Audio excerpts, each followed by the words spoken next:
A woman of power walked into her own kingdom and was thrown out like a stranger. Naomi Brooks, 42, CEO of Brooks Automotive Group, a prestigious network of luxury car showrooms, was no stranger to opulence. Her life, on the surface, reflected every definition of success: financial dominance, industry reverence, and an unshakable reputation as a savvy businesswoman. But under that composed surface, something had been gnawing at her. A recent complaint had shaken her, an incident reported at one of her latest acquisitions, the Beverly Hills showroom.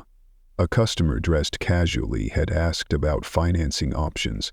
Instead of receiving help, he was coldly dismissed, the implication being that luxury wasn't for people like him. The report came from her assistant, Ethan Carter. The words haunted her, subtle yet sharp like glass.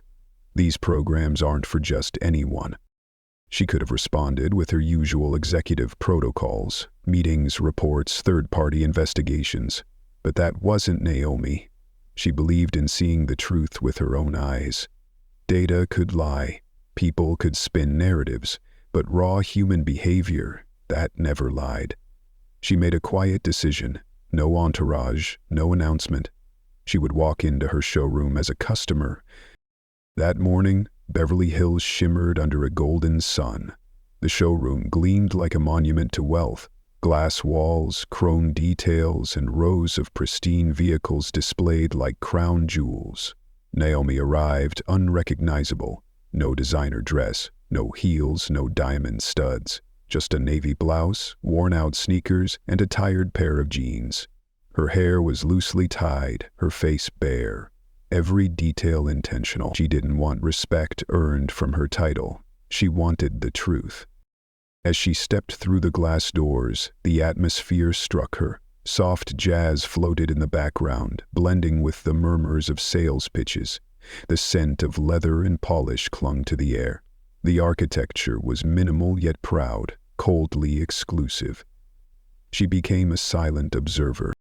A man in a tailored suit was pampered with espresso as a salesman walked him through the specs of a sleek sedan.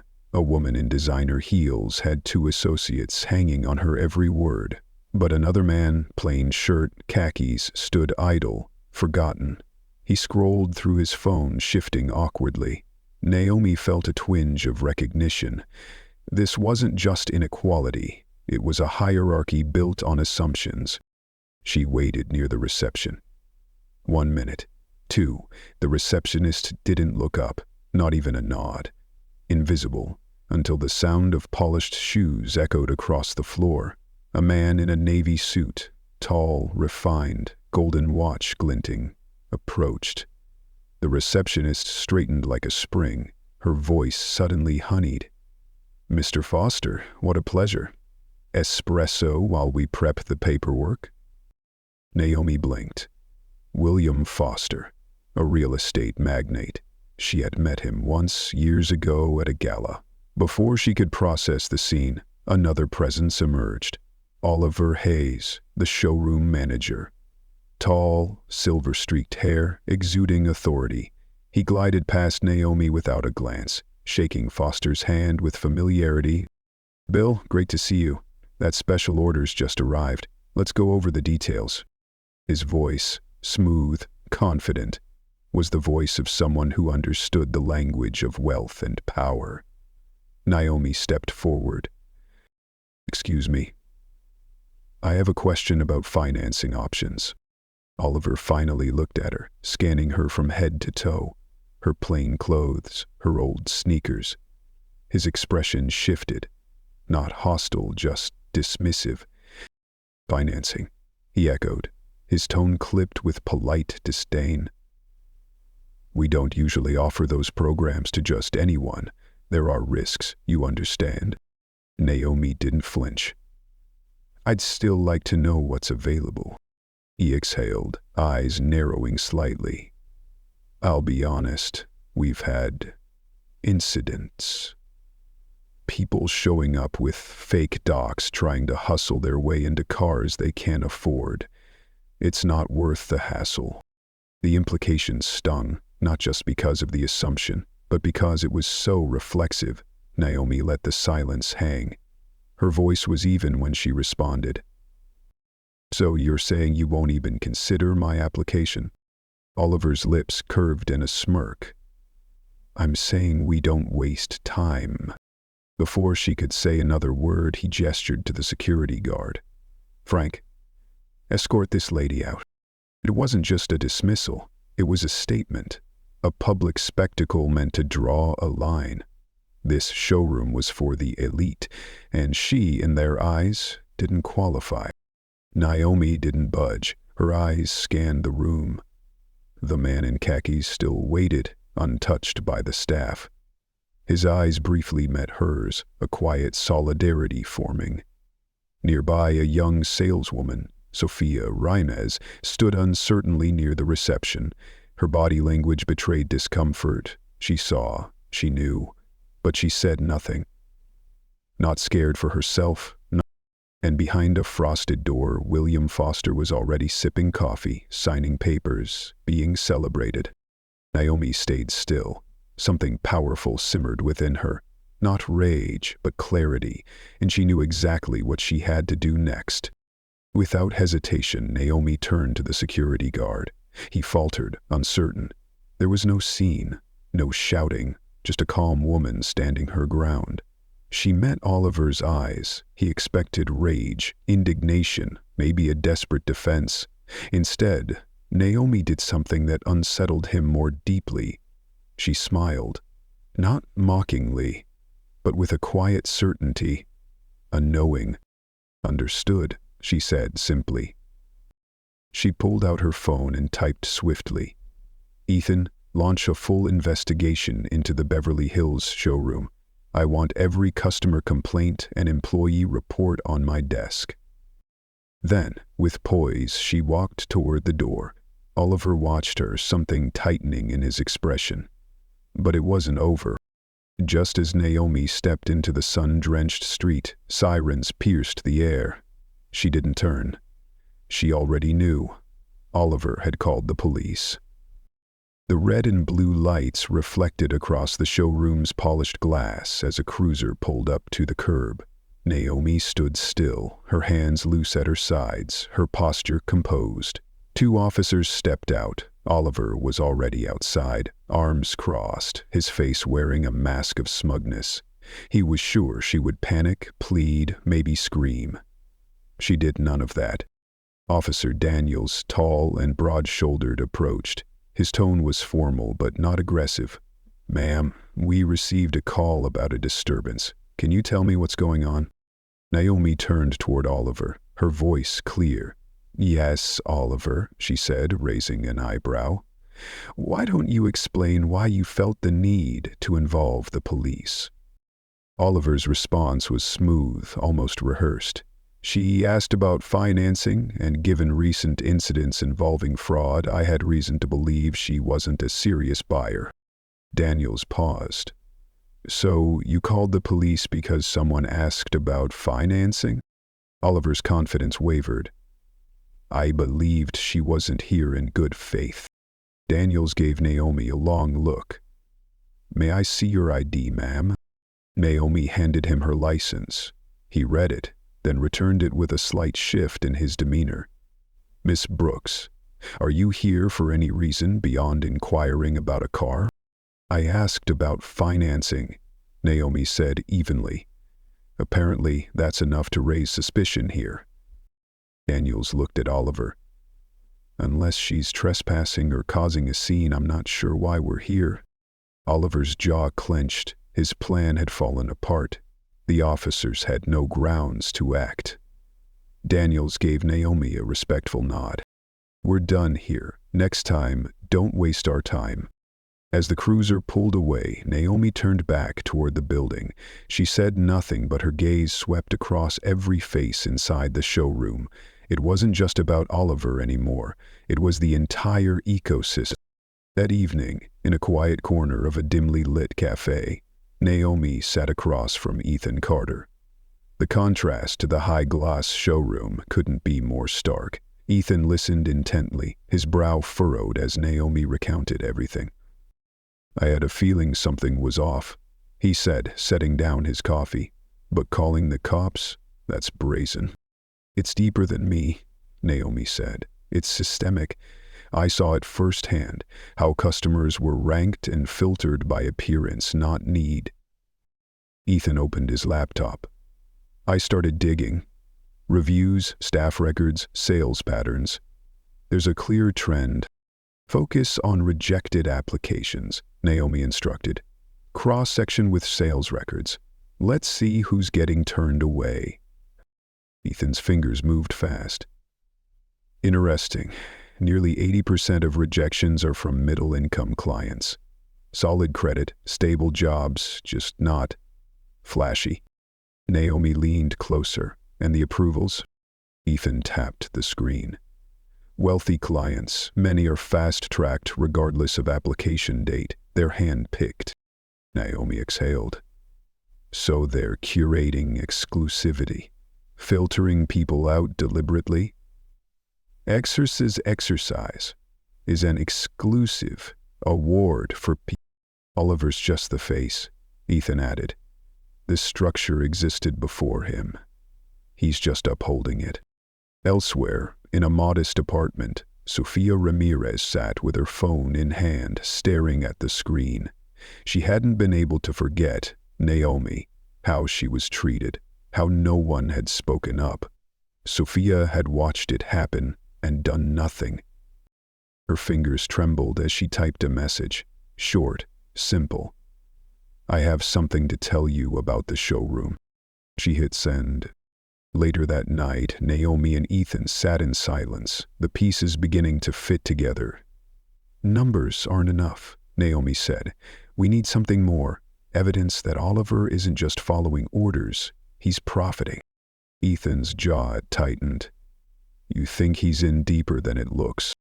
Naomi nodded. I think we're staring at the edge of something bigger. The next day, Ethan parked in a quiet lot behind the same cafe. Sofia had asked to meet discreetly. The tension in her message said everything. He spotted her right away. She looked anxious, her hands twisting the cuff of her jacket. Ethan slid into the seat across from her. Thanks for reaching out, he said. Sofia looked around, then leaned in. Oliver isn't acting alone. I've heard things. Late at night, when the showroom's mostly empty. He meets with people, not staff. Outsiders. Some of them are tied to the previous owners. Ethan's eyes narrowed. So this discrimination, it's not new.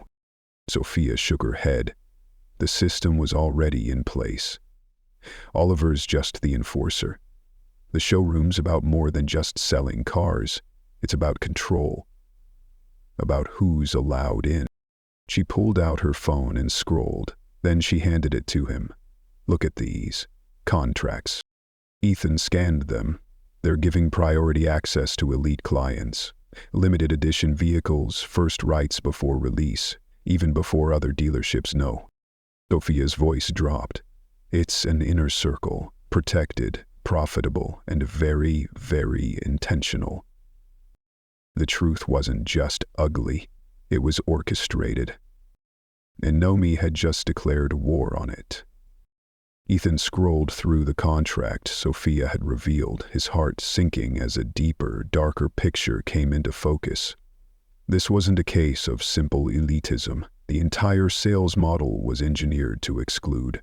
The system ensured middle-class applicants never even made it into consideration, regardless of their credit or qualifications. It was sophisticated discrimination disguised as strategy. So the whole process is rigged, he said, voice low. Sofia nodded, her eyes shadowed with concern. Exactly. And Oliver? He's not just enforcing it. He's profiting. There are under-the-table commissions. I've seen the numbers. They don't match up. Extra payouts, quiet bonuses. Ethan exhaled, the weight of it settling in his chest. Naomi has to hear this. Sofia hesitated. Just be careful. If Oliver finds out I talked, I could lose everything. I won't let that happen, Ethan promised. His eyes locked onto hers, steady. You did the right thing." The next morning, Naomi sat in the towering glass-walled conference room, the skyline of downtown LA glittering behind her. Arms crossed, eyes cool, she waited as Oliver Hayes sauntered in, smug and unaware. She hadn't told him the reason for the meeting. That was intentional. "So," he said as he dropped into the seat across from her, "need help understanding how the luxury game works?"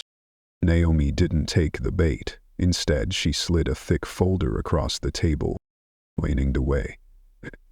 "Why don't you explain this?" Oliver glanced at the documents unimpressed. "You'll have to be more specific." Her tone sharpened. 80% of rejected applications come from middle-income clients. Meanwhile, select high-net-worth individuals receive VIP treatment, access to cars before they're even announced. Add to that, your commission records are riddled with discrepancies. Oliver didn't blink. "So," Naomi leaned forward, "so either you're personally profiting from a discriminatory system, or you're just a puppet for someone pulling strings above you. Which is it?" He scoffed. "You wouldn't understand. Try me." Oliver's smile was thin, his confidence beginning to fracture. "This isn't a charity, Naomi. It's a luxury brand. Our clients expect exclusivity. They don't want to stand next to someone who doesn't belong." Naomi's jaw tightened. "And you decide who belongs." He shrugged. "I maintain what works. You let just anyone walk in asking about financing, like they're shopping for a used Corolla, and the brand loses prestige." Naomi let the silence build before answering. "And that's why you called the police on me."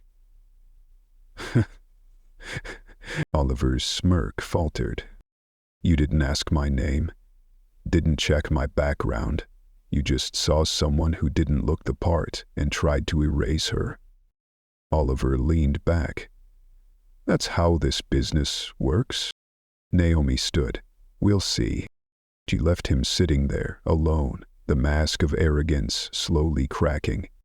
That evening, Ethan returned to her office. "You were right," he said, dropping a file on the desk.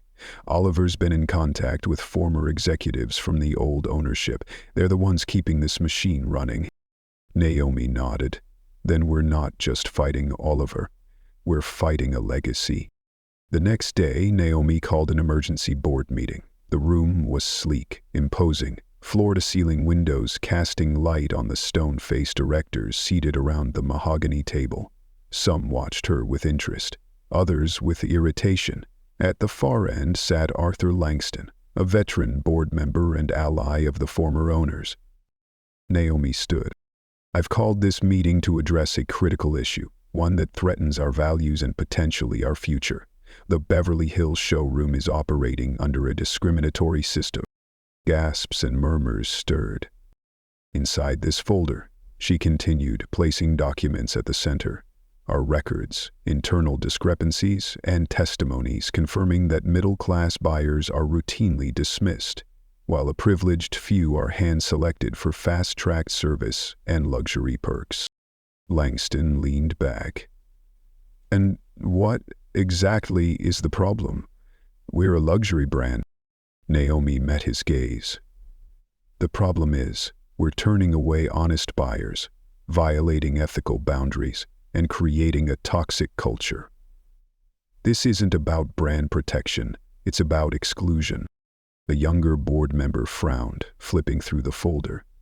"If this is accurate, we could face legal backlash." Langston waved a hand. "Or we're overreacting. Naomi's new.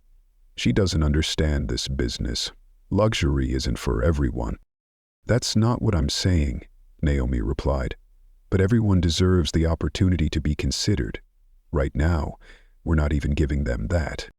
Before anyone could respond, the boardroom doors swung open. Oliver Hayes entered, unbothered.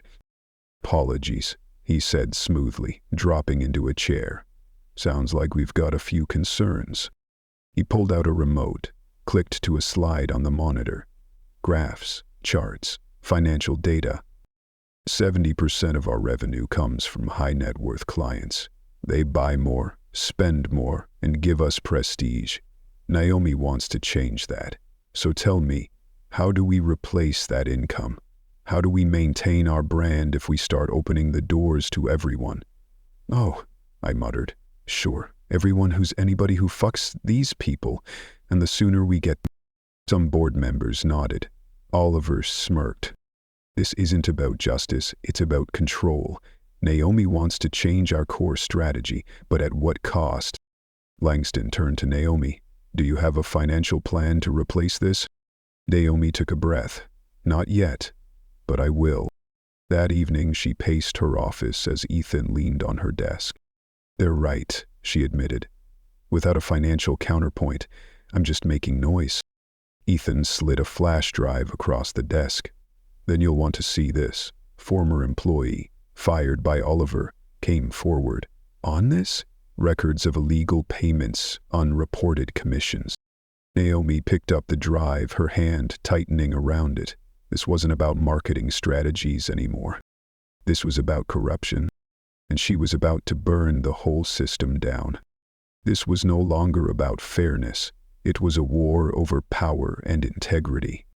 Late into the night, Ethan sat in his office, the glow from his laptop screen casting stark lines on his face.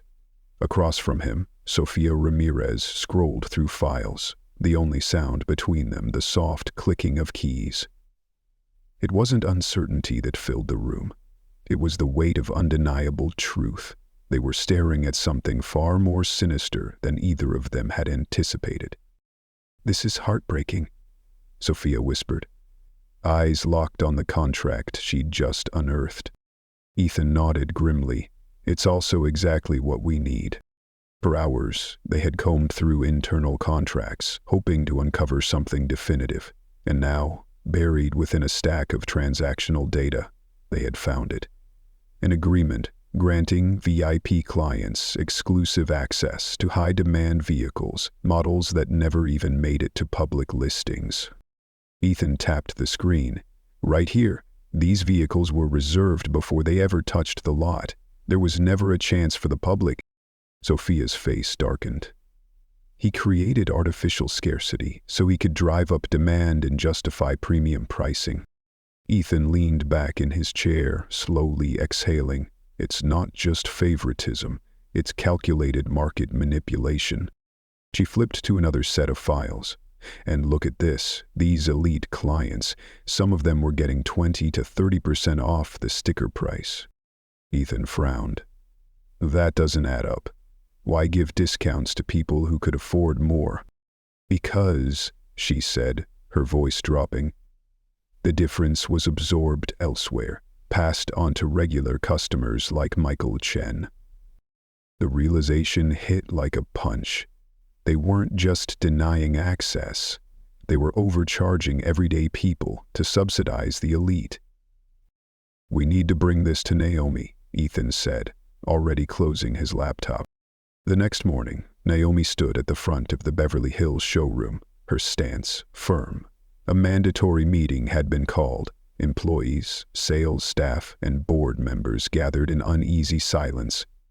Oliver Hayes leaned against the wall, his calm demeanor barely hiding the tension brewing beneath. Naomi began. We've uncovered something serious, Hector said.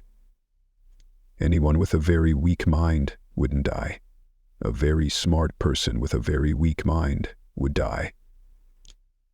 People who have uncovered something serious. Ethan displayed the documents on a large screen behind her. Certain VIP clients were granted early access to vehicles, cars that were never made available to the public. On top of that, they were sold those cars at deeply discounted prices.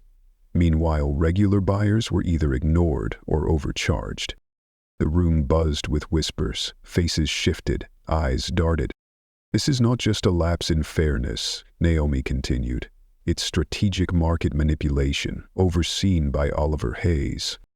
Oliver stepped forward, a smirk on his lips. You're blowing this out of proportion. It's standard luxury business. We cater to clients who spend more. That's how we stay profitable. Naomi didn't flinch. That argument would hold if your numbers supported it. But they don't. The so-called VIP clients were paying less.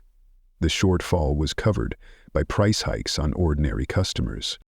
Gasps. Even Oliver's staunchest allies looked shaken. This isn't strategy, it's greed, Naomi said. You turned this place into a funnel that benefits the top 1% while everyone else is systematically pushed away. Oliver's mask slipped for a moment. So what, we let anyone just walk in and buy a luxury car?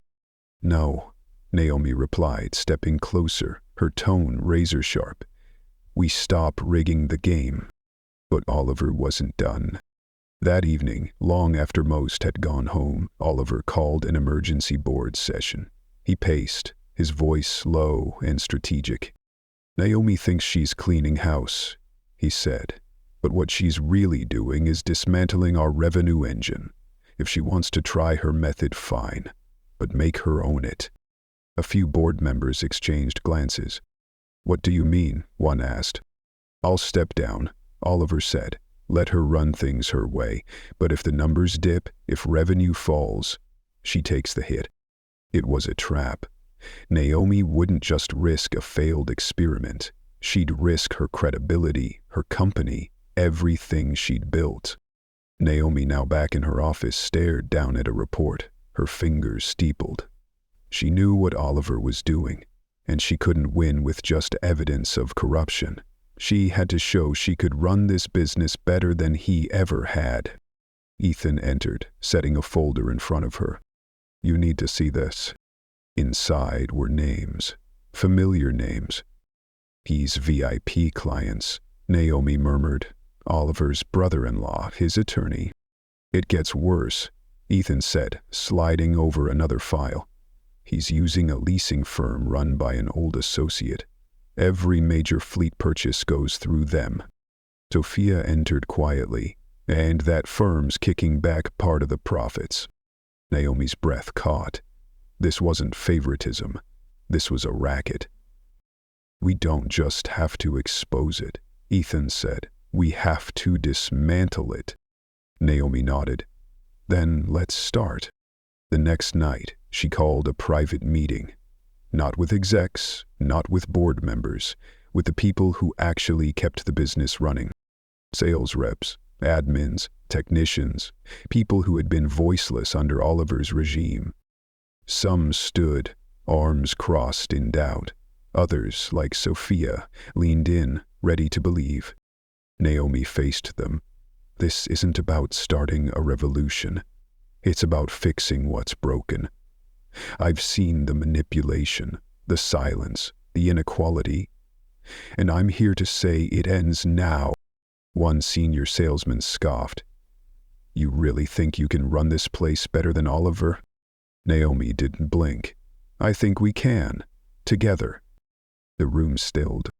No more backroom deals, no more secret discounts, no more treating customers like they're unworthy because they don't dress the part. She looked each person in the eye. We build a place where honesty matters more than appearances, where success is built on service, not schemes. And if you're with me, if you're ready to help rebuild this brand from the ground up, then let's get to work. And for the first time in a long time, the Beverly Hills showroom felt ready for change. Ricky, a younger salesman with wary eyes, raised his hand. So what's your plan? If we cut out the VIPs, how do we replace the money they bring in? Naomi turned toward the screen behind her. Ethan clicked the remote, revealing a new model. We replace it with something stronger, Naomi said, her voice steady. A loyalty-based customer program. We stop chasing wealth alone and start valuing repeat business. We expand financing opportunities, making our vehicles accessible to a wider range of buyers. Not only do we maintain our margins, we build lasting trust. Sophia added, we stop treating people like numbers and start building relationships, real clients, real loyalty. Greg crossed his arms. Sounds good in theory, but rich clients spend more. That's the reality. Naomi nodded, acknowledging the truth, and they still will. This isn't about shutting them out. It's about inviting more in. We increase sales volume without manipulating prices. Right now, we're bleeding potential buyers who walk out the door the moment they're dismissed. A low hum of agreement spread. Sophia stepped forward, her voice clearer now. I've seen it. Customers leave, not because they can't afford it, but because we act like they're invisible. Naomi surveyed the room, locking eyes with her team. So I ask you, do you want to keep playing by Oliver's rules, where only a few benefit? Or do you want to be part of something better? There was silence. Then Greg surprisingly broke it. I'm in. One by one, hands lifted. Not all, but enough. It was more than a vote. It was the first step toward change. 2 days later, Naomi prepared for the most important pitch of her life. She stood in her office, notes in hand, slides rehearsed, every financial figure triple-checked. This wasn't just about vision. It was about evidence. You ready for this? Ethan asked, eyeing her across the room. Naomi didn't hesitate. I have to be. If I fail, Oliver doesn't just win, he buries everything we're fighting for. Just as she reached for the boardroom door, her phone buzzed. Block number. "1," she answered, a low, distorted voice. "If you keep pushing this, you won't like what happens next." Naomi froze. Someone didn't just want her to lose. They wanted her to quit. She stepped into the boardroom moments later, her heels echoing against marble floors. The room was packed with board members, veteran executives, analysts, power brokers. At the far end, Oliver leaned back, his smirk rehearsed. Naomi placed a thick binder on the table. "Thank you for making the time. What I'm presenting today isn't just a business model. It's a necessary correction." She flipped to the first page.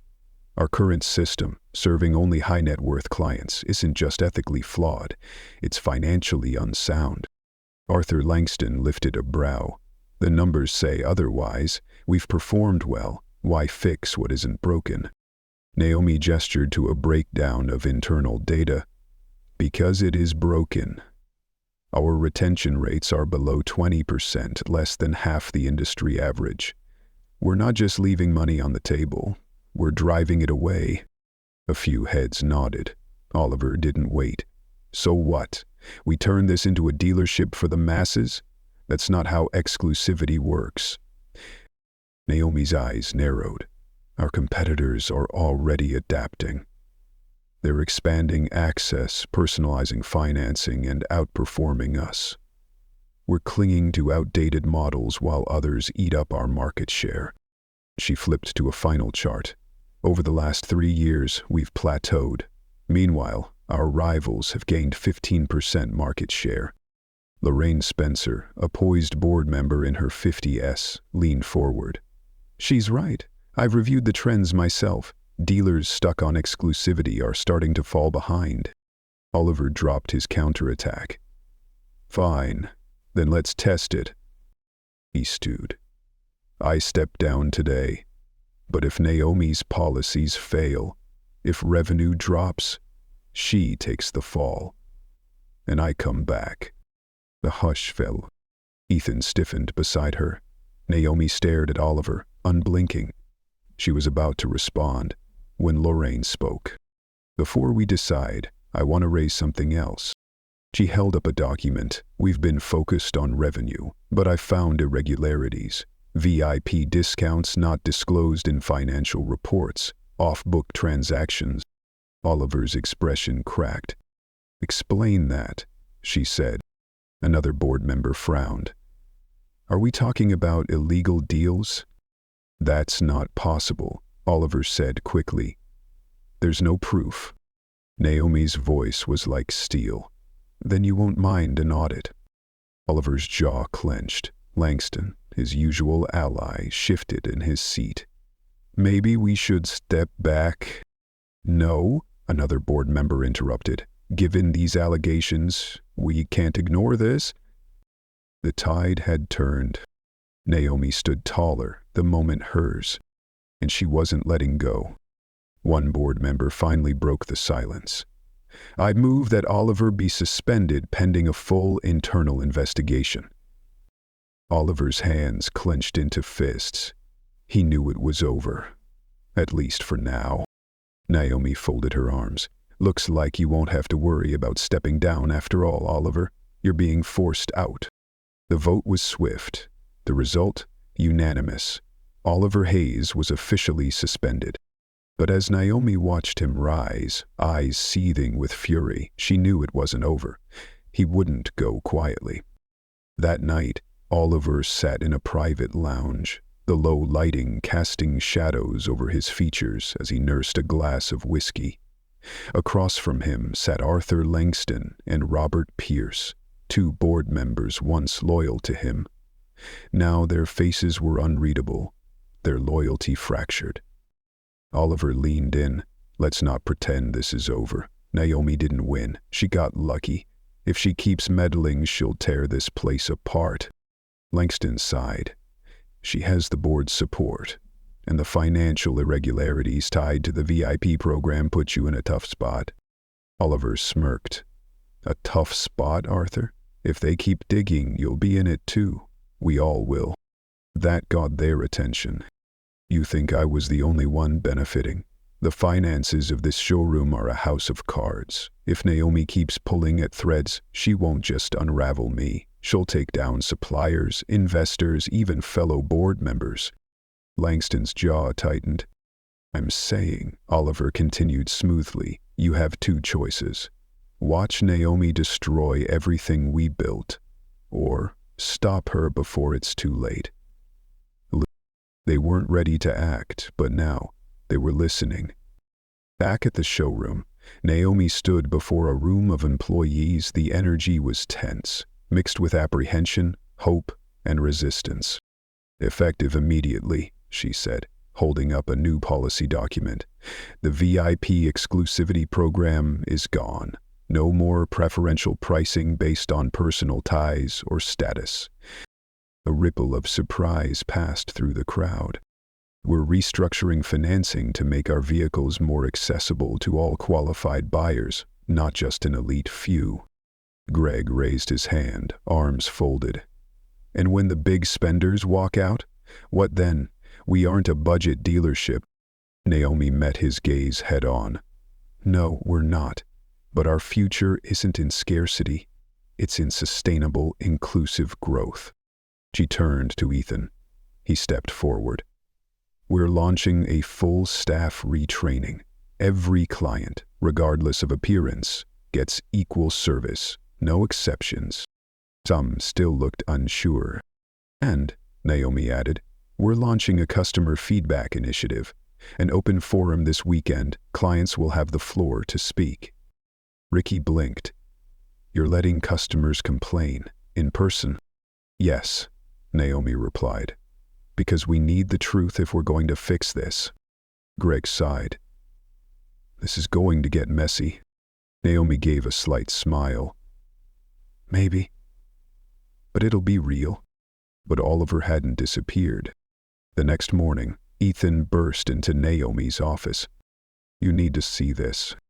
He handed her a tablet. A live press conference streamed on screen.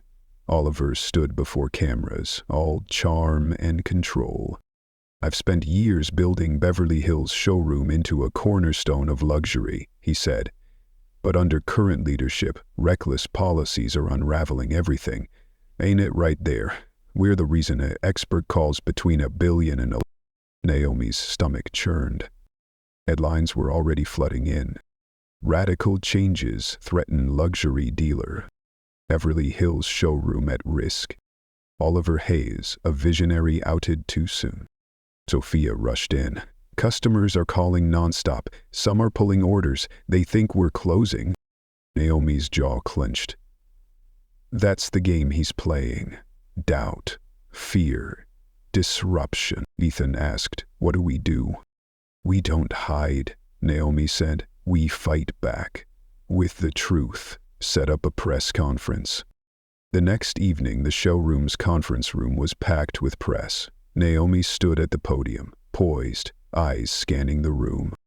"There's been speculation," she began, "that our new policies will destroy what we've built. But what no one is saying, what the old leadership won't admit, is that our past success was built on lies."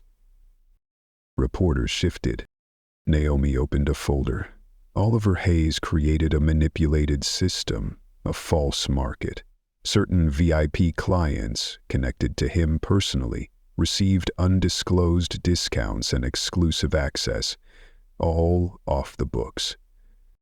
She paused, letting the truth settle. "We have records, memos, testimonies.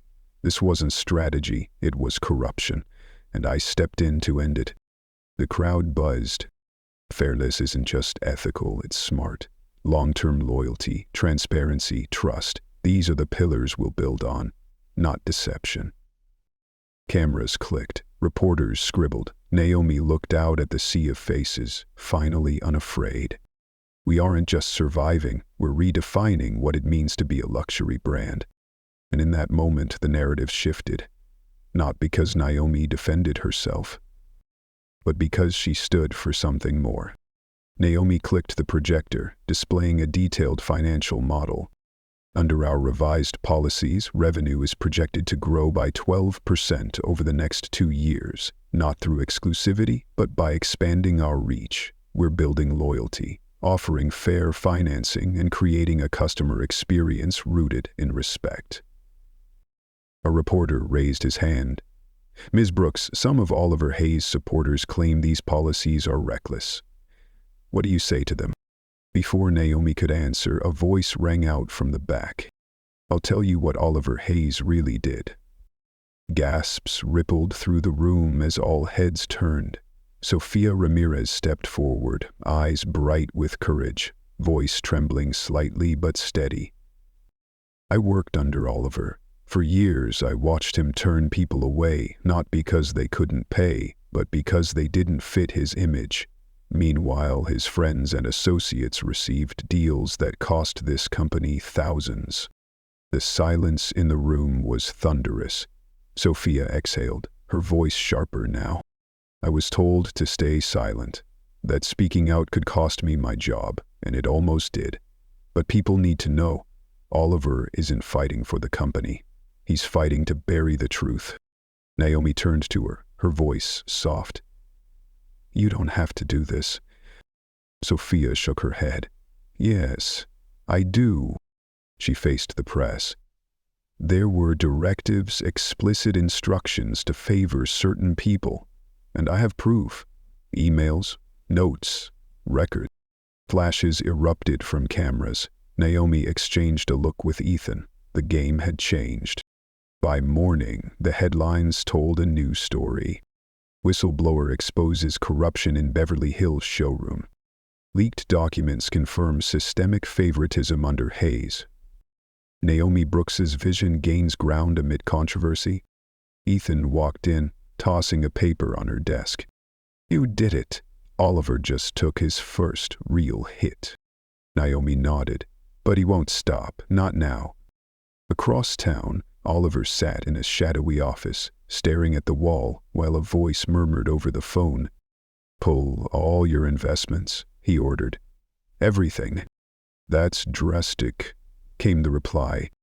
"Naomi's popular, for now, but if clients walk away, revenue plummets, the board will fold." "And if I help you, what do I get?" Oliver smiled coldly. "First rights, discounts, favorable financing. We go back to the way things were." With call after call, Oliver engineered financial sabotage, mobilizing his network to cancel orders, delay purchases, spread fear. Then he crossed the final line. He accessed internal showroom files, made subtle edits, twisting Naomi's new policy numbers to make it appear like market manipulation. Then he leaked the fake data anonymously to the press. At the showroom, Naomi reviewed plummeting numbers when Ethan burst in. "We've got a problem." He tossed a tablet on her desk. The headline blared, "Leaked documents suggest price manipulation under Brooks." The article claimed her policies were inflating market value and pushing customers into shady financing. Naomi's pulse pounded. "This is a lie. The data's been altered." "But the media won't care," Ethan said. "They've already run with it." A knock on the door. Lorraine Spencer entered. "The board's calling an emergency meeting. They want answers." Inside the boardroom, Naomi stood before a skeptical audience. Arthur Langston folded his hands. "We've lost multiple high-value clients. The documents are disturbing. What's going on?" Naomi remained composed. "The reports are falsified. This is a coordinated attempt to sabotage progress." Ethan added, "We're running a forensic analysis. The leaks came from outside, but they've created real damage." One older member frowned. "Regardless, we're seeing losses. Investors are worried." Naomi lifted a proposal. "Then let me show you a path forward." She laid out a strategic partnership with Summit Automotive, a top-performing retailer shifting toward inclusive luxury. "We position ourselves at the front of a new era. We redefine success, ethically and profitably." Langston raised a skeptical brow. "And in the short term?" Naomi smiled.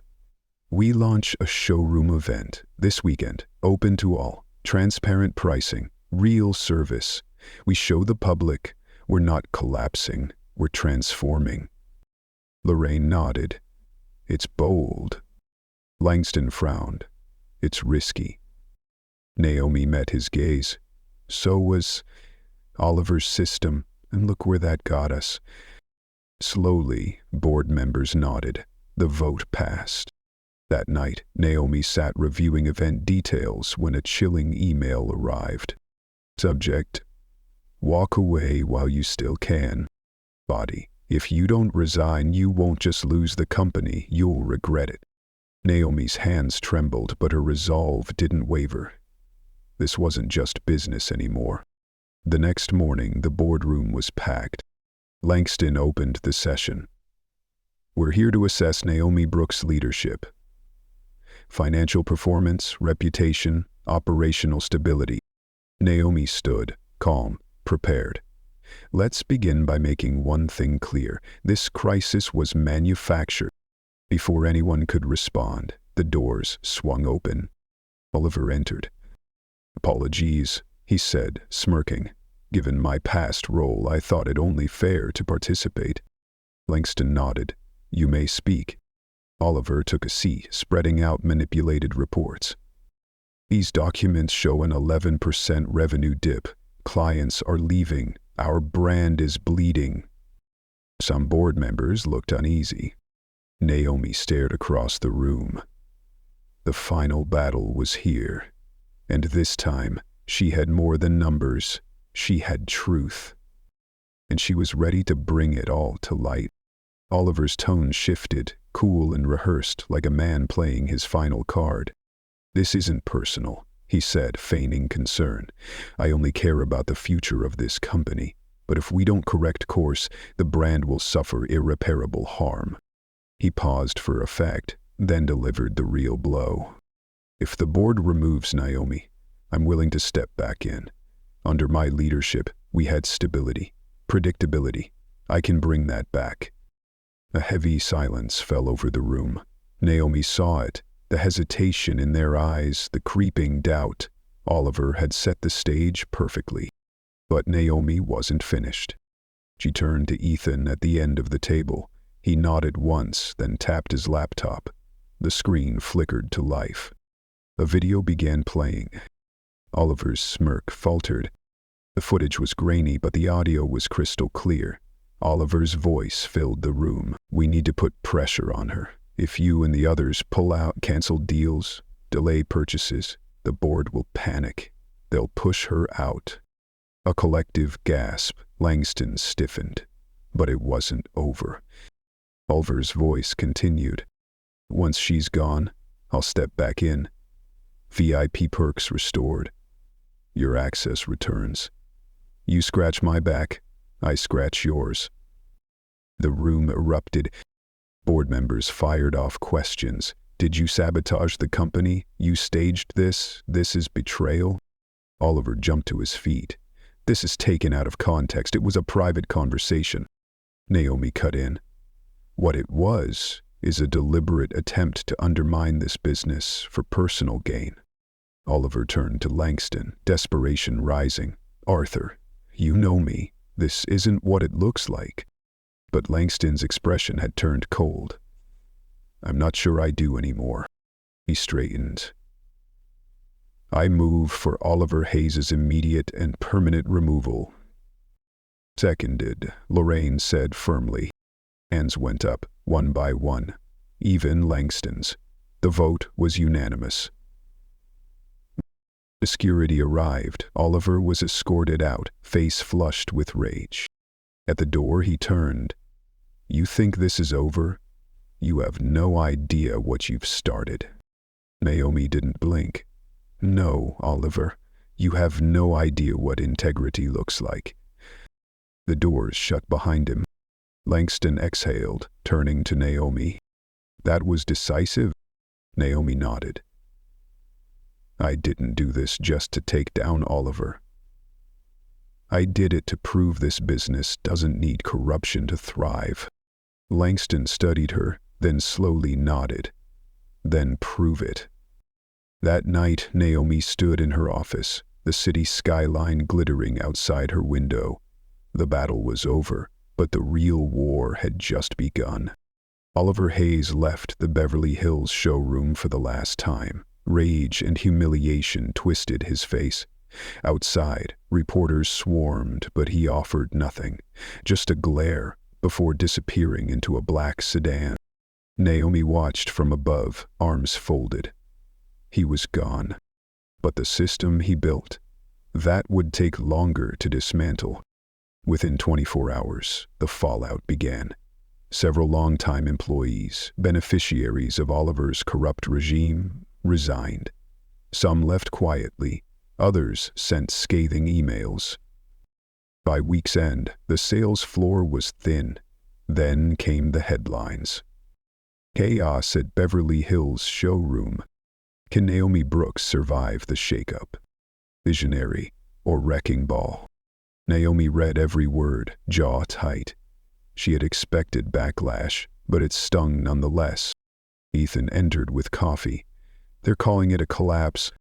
Naomi took it, let them talk. Sophia followed, arms full of reports.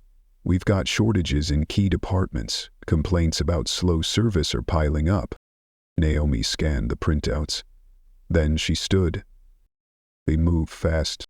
She called an emergency staff meeting, standing where Oliver once held court. This isn't just about tearing down the old, it's about building better. She outlined immediate changes. Transparent sales. All customers would get the same access to financing, regardless of income or image. Open hiring. New talent would be sourced from overlooked communities, people denied a chance under Oliver. Fair financing. Middle-class buyers would get clear, respectful offers, without hoops or hidden fees. Reactions were mixed. Some applauded. Others hesitated. Greg crossed his arms. And when the rich clients walk, what then? Naomi didn't flinch. They're not the only ones with money. We've been ignoring loyal buyers just because they didn't flash it. That ends now. Greg looked uncertain but said nothing more. In the days that followed, change took root. Customers returned. People who had once been dismissed. Walk-in traffic rose. Middle-aged buyers now had a path. For the first time in years, the showroom felt open, honest, welcoming. But there was pain. Some VIP clients pulled out. Others dragged their feet, hoping to force a reversal. Revenue numbers still lagged. At the next board meeting, Naomi faced a room of cautious eyes. Langston adjusted his glasses, preparing to speak. The next test had begun. Langston leaned forward, folding his hands as he addressed Naomi with a mixture of respect and lingering skepticism. "I'll give you credit," he said, his voice even. "You're holding your ground. But the fact remains, we haven't recovered financially." My defense flag dropped. Another board member chimed in, his tone more urgent. "We agreed to give you time, Naomi, but we can't keep bleeding revenue forever." Naomi remained composed. She placed a fresh report in front of them, flipping it open. "These are our new customer retention numbers," she said firmly. "Before, repeat business was under 20%. Now it's projected to hit 40% in the next 6 months. That kind of shift doesn't happen by accident." Langston skimmed the numbers, his brow furrowed. "But in the meantime, we push through," Naomi interrupted calmly. "The foundation we're building is worth more than a temporary dip in profits. This is about long-term viability, not short-term appeasement." She stood, bending lower at the waist, her face expressing anguish. "Ouch." Langston sighed, heavy with consideration. "We'll give you 30 more days. Show us tangible recovery, or we'll have to reevaluate leadership." That evening, Ethan rushed into Naomi's office, pale and out of breath. "You need to see this," he said, dropping a folder on her desk. Inside were financial records from the last 6 months of Oliver's leadership. Naomi flipped through them quickly, then stopped. One number blazed in red, a discrepancy of nearly $2 million, 0 cents. Sophia frowned, leaning in. "What are we looking at?" Ethan exhaled slowly. Oliver wasn't just running an unfair system. He was stealing. Naomi's hands curled into fists. Her mind spun with the implications. If this didn't come to light, they weren't just facing reform. They were staring down financial disaster. She slammed the folder shut. "We need to act, now." In the showroom conference room, Naomi sat at the long mahogany table. Ethan scrolled through more records, his brow furrowed, while Sophia flipped through spreadsheets of suspicious transactions. The silence was taut, the kind that signaled something big was coming. "We have him," Ethan said quietly. Naomi leaned forward. "How bad is it?" Sophia turned her laptop screen toward her. "Over $2 million funneled into a separate account, and he's using that money to fund a new showroom." Naomi's stomach dropped. "Where?" Sophia pulled up a satellite image. "Newport Beach, prime real estate, high-end market, and he's repeating the same shady tactics." Naomi stood, her jaw set. "I want to see it myself." 2 hours later, Naomi arrived at the site. Through her windshield, she saw it. The skeleton of another luxury dealership, its steel frame gleaming under the sun. She stepped out, her gaze locking on Oliver, who was talking to a manager. He noticed her immediately. "Well, well," he said, smirking, "if it isn't the queen of disruption." Naomi walked straight up to him. $2 million. That's what you stole from Beverly Hills to build this." Oliver adjusted his cufflinks. "You're wasting your breath. You stole from the company. That's a crime." "Prove it." Naomi held up her phone. The screen displayed a breaking headline. "Former executive under investigation for financial misconduct. Newport Beach showroom linked to missing funds." Oliver's smirk vanished. "The board knows, the press knows, and soon the police will too." His jaw clenched. "You still don't get it. The luxury industry isn't about fairness. It's about power. Influence. People like you," Naomi cut him off, "are exactly what this industry needs. People who believe customers deserve more than to be used. Your empire ends here." The next morning, headlines exploded. Oliver Hayes's assets were frozen. Legal proceedings had begun. His Newport Beach project collapsed before it opened. Legal proceedings had begun.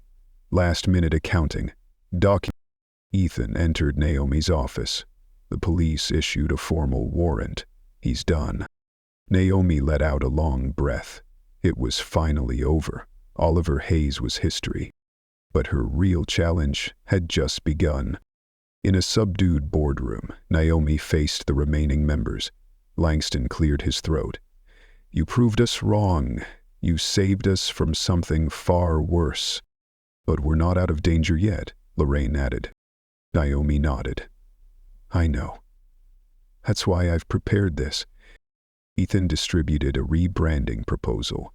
"We aren't restoring the showroom," Naomi said. "We're redefining it." Langston raised a brow. "Meaning?" "We stop playing by the old rules." A week later, the Beverly Hills showroom reopened with a new vision. No VIP perks. No silent favoritism. In their place, transparency, fairness, community. The relaunch event was Naomi's biggest gamble. Customers, journalists, and old clients gathered under the bright showroom lights. Naomi spotted him. Richard Calloway, a former VIP. He walked toward her. "Miss Brooks," he said, nodding. "I almost didn't come. But I heard what you're doing, and I realized something. I don't need VIP perks.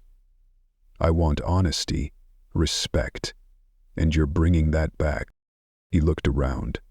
"Let's talk numbers. I might have an order to place." Naomi smiled. This was the shift she'd fought for. By the end of the month, sales climbed steadily, not just from the rich, but from people who had long been excluded. Sophia was promoted to head of customer experience. Ethan stayed on to expand Reform company-wide. Naomi Brooks hadn't just saved a business. She redefined the rules of the game. And now the question wasn't just whether the showroom could survive, it was whether the rest of the industry was ready to follow. Because Naomi had shown the world, power doesn't come from exclusivity. It comes from integrity. And integrity, that changes everything.